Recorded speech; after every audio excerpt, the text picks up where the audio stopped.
নরসিংদীতে টেক্সটাইল মিলে আগুন, ১.৫ ঘণ্টায় চেষ্টায় নিয়ন্ত্রণে ফায়ার সার্ভিস।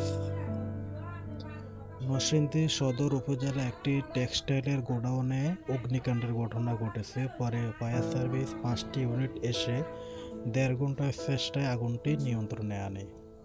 সোমবার দুপুর ১টায় উপজেলা মেহেরপাড়া ইউনিয়ন কার্যালয়ের পাশে মরিয়ম টেক্সটাইলে এই ঘটনা ঘটে।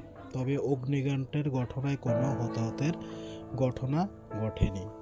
ফায়ার সার্ভিস বলেন, খবর পেয়ে দুপুর ১টা ৪০ মিনিটে ফায়ার সার্ভিস কর্মীরা ঘটনাস্থলে গিয়ে আগুন নেভানোর চেষ্টা করেন। এতে নরসিংদীর ৩টি মাতবদী উপজেলা সার্ভিসের ২টি ইউনিট যুক্ত হন। প্রায় ১.৫ ঘণ্টা চেষ্টায় বিকেল ৩টায় আগুন নিয়ন্ত্রণে আসে। তবে আগুনে পুরোপুরি নিয়ন্ত্রণের পর ক্ষতিপূরণের পরিমাণ নির্ধারিত করা যাবে বলে জানান ফায়ার সার্ভিসের এই কর্মকর্তা।